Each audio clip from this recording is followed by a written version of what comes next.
For over a decade, my younger brother and I had fought over the same girl, but she always preferred him, the brother who could do it all. It drove me insane. I threw myself into learning everything I could, mastering anything that might make her notice me, even just a glance. By 25, I'd not only graduated from MIT, but earned an MBA from Harvard on top of it. Yet the moment I came home, Eileen Mason pulled her hand away from mine. The only one I like is Marcus. Stop wasting your time. I stood frozen. My buddies had a bottle of whiskey ready, expecting me to drown my sorrows. I didn't take it. I just stood there, a little dazed. Why do I suddenly find her so boring, dull, uninteresting? Nothing but a pretty face. I can't even understand what I saw in her in the first place. Am I just fickle? My buddy laughed. You're not fickle. You've grown. She hasn't. My brother Marcus Farley and I stepped out of the car at the same time. Eileen Mason didn't hesitate. She walked straight past me and looped her arm through his. Marcus shot me a quiet, mocking smile. Smug. Deliberate. Everyone around us ducked their heads and grinned. They all knew what came next. Me snapping at Marcus, fighting for Eileen's attention. Then Eileen would scold me for being immature, and I'd lose my temper, and the whole circus would play out the way it always did. But a moment passed, and I didn't move. All those years, I'd nearly driven myself into the ground trying to earn a single look from Eileen Mason. School, startups,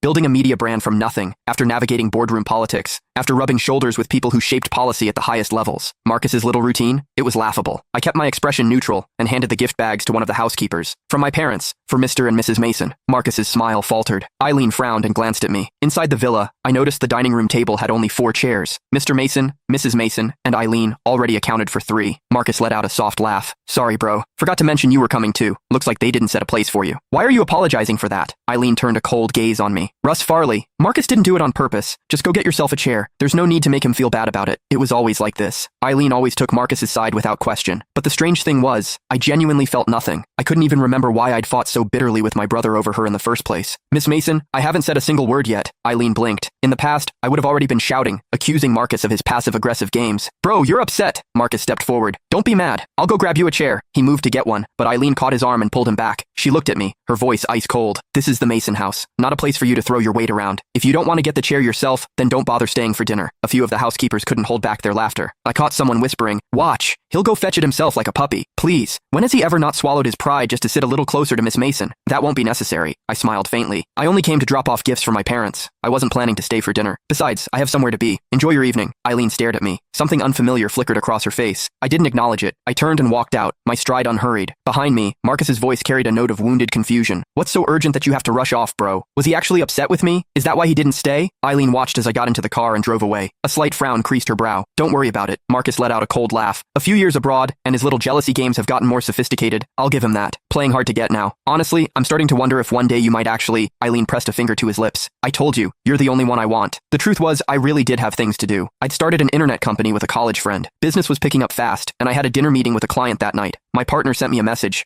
Heard you're back in the country.